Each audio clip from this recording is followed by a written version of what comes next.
happen in a bad way, I thank it for the experience. Yup, it's definitely nostalgic. You know, over the course of 10 years of First Attack history, getting to sit and commentate with one of my closest friends is actually always a treat. Of course. And getting some experience from Rod and Ajax as well. Let's get into it. Sonix versus Lima. Game number 1 is going to be Stadium 2.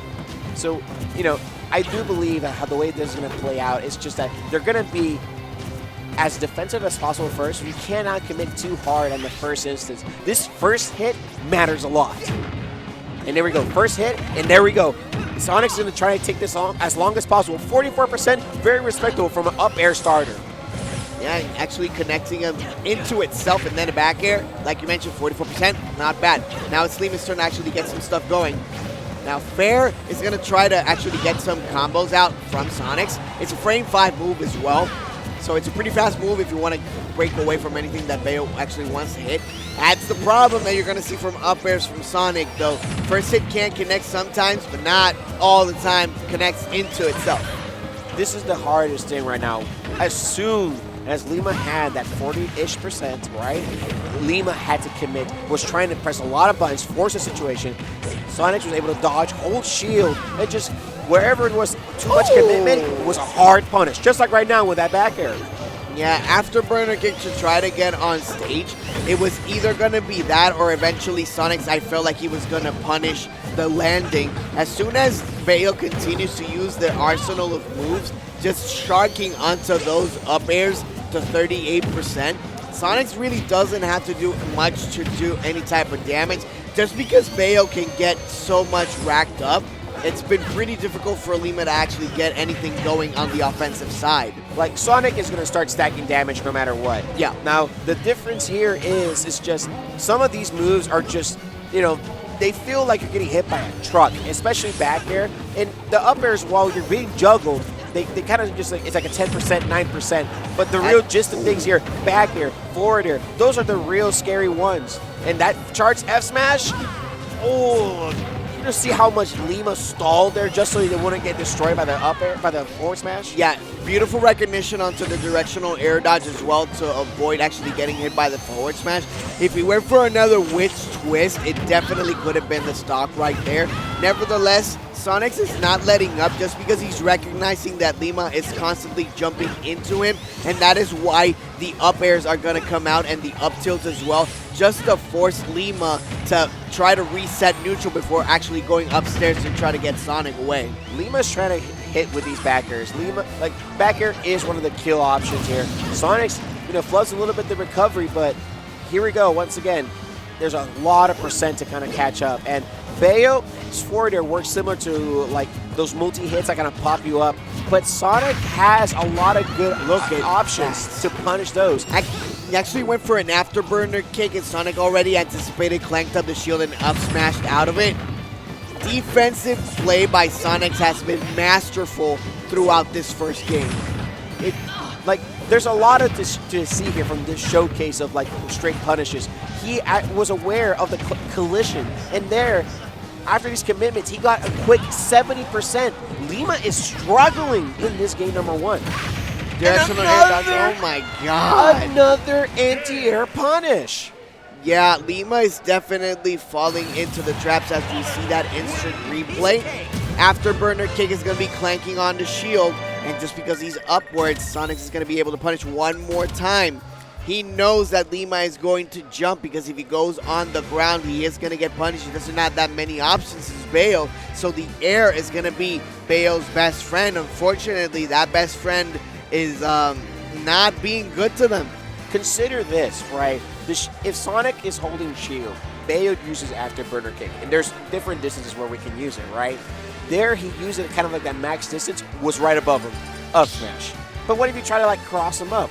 Sonic can just immediately back air dash. There's a lot, that afterburner kick kind of has to be a call out if Sonic is jumping out. If he's holding shield, it's probably best not to use it. Yeah. Going into game 2 this time, at the same time, I understand why it wouldn't be good to use it, but what other offensive moves can Lima actually put to apply the pressure? Just because he was at disadvantage, it was so difficult for Bayo to actually get that situation going. It's difficult because, like, there's lots of good starters here that we can get from down tilt and up tilt, but to get close to that, it's hard to climb. There we go, up tilt starter, getting some nice combos, up air into back air, and witch twist to get out again. He didn't finish it though. No, because he was actually delaying it, so he went for fair 1 and 2 into mix-up, and Sonix just decided to get out of the way. So that's good recognition on the character and the character knowledge that Sonix has overall. And very good, but now it's a reversal. There was a good start from Lima. Now 68. Oh! But what a great KO. This is a different start. This is a different feeling. It's like a different. When you open a new soda can, you get the new crispy flavor. Very good by Lima to get those combos going. But now Sonix is recognizing that he's actually trying to find other options when it comes to their play and trying to get those anti-airs going. It's not quite going to be enough to get that back air, but an afterburner kick is going to be enough to get that on the ledge. Now combos are going to start coming in by Lima out the wazoo. There we go. You know, Sonic had committed there to a rising aerial, and those kind of things, when you pull the trigger a little bit too soon, is where you're letting your opponent, you know, get the better of you. And now this is a situation where he had hard committed to the charge spin and edge guard situation, but he makes it back. Yeah, witch switch into afterburner kick, and this time directional air dodge right to the back. He wanted to actually get onto Sonix onto the right side. That is a good reaction. Yeah, really good reaction on Sonix as well. The fact that they put the trampoline up there actually reminds me when you use Mega Man and put roll right, like rush coil right in the middle, because it actually, if they land on the trampoline, all of the invincibility goes on while they're on the air, so as soon as they touch the ground, you can actually continue to punish. That is the most obnoxious way to spend your opponent's invincibility time, and of course I used it. And Sonic using it as well. You know, it's a very good tactic. You gotta make sure that there is less chances where they can hit you, because if you clank and they still have the invincibility, it's not a very good call. But you know, the charge forward smash was a big commitment. The punish wasn't as hard, but it let Lima make a reversal. Yeah, down tilt into back air, and the reason why it's actually working so well is because Lima doesn't really use back air that much for straight hits. So as soon as he hits it, it's also not stale. It's a really good move for KOing by Bayonetta, and it's been working so far. It seems like up tilt and up smash have the same startup frames, which is why we're seeing it clank. But now Lima just racking up the damage all the way up to 93%. The pressure is being felt by Sonix. Forward air has been working very well from the ledge. Now that Lima has been kind of changing up what is the attack, the recovery option from the ledge. So fair has been one of the options. After burner kick, and now the air dodge. So Sonic has to kind of like juggle with this rock paper situation for the ledge drop scenarios. 105% now on Sonix with this last stock. All of that is just extra credit that Bayo really wants and needs. As we're seeing Spin Dash actually try to get him to the side. No tech. No tech that time. Just evening up the stocks and see if Sonic can make this comeback. We have seen him do this before, Yoma. Yes, I definitely seen it before. The thing is that some people, they see like, this is a done game. They start throwing moves out, and that's what makes them let the comeback happen to them. Lima has to be careful not to start overshooting or overcommitting to these attacks. They're doing a really smart play right now, 25% now up to 143. Sonix is trying to find the kinks in Lima's armor and the openings as much as they can.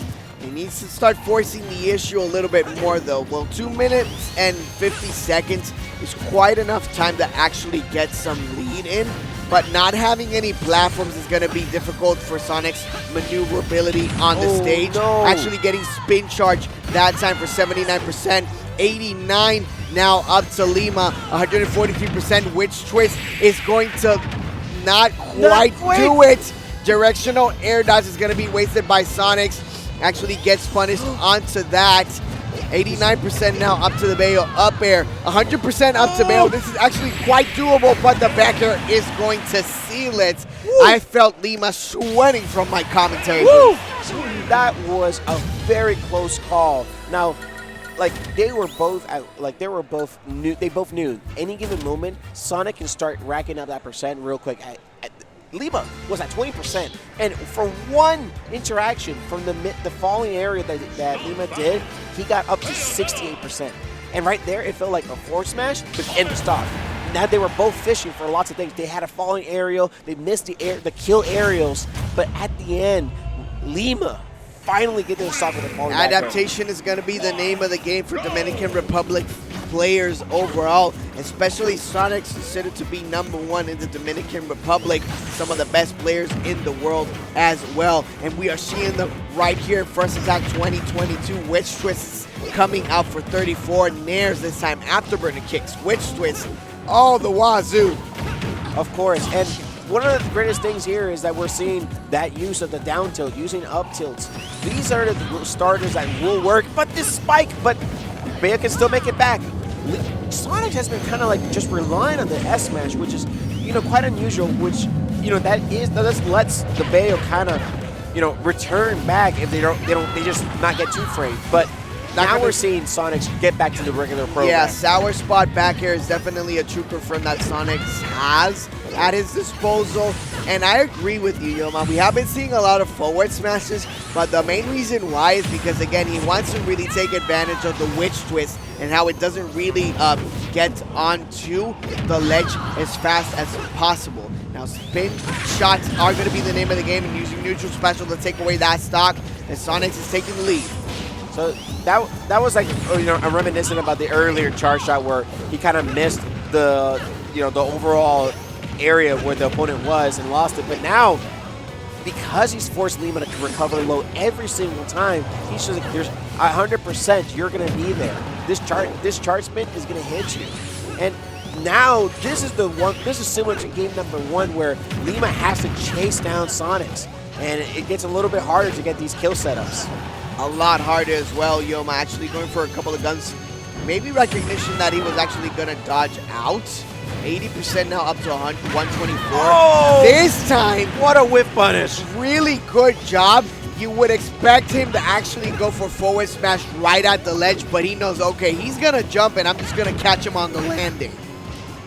After forcing the recovery on the ledge and then going for a charge spin for a low recovery, Lima was felt that they could only go straight to the stage, and Sonix was prepared. This is looking a little bit more brutal than what game #1 was, but here's a chance.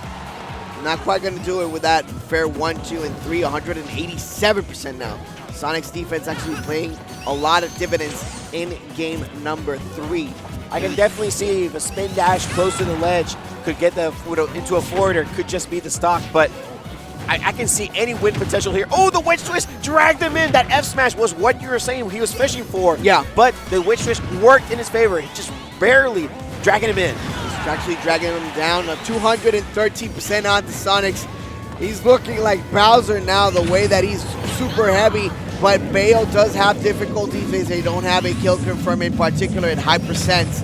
They need to get that sort of back air running as soon as possible. Because Sonix is definitely going to try to force the issue.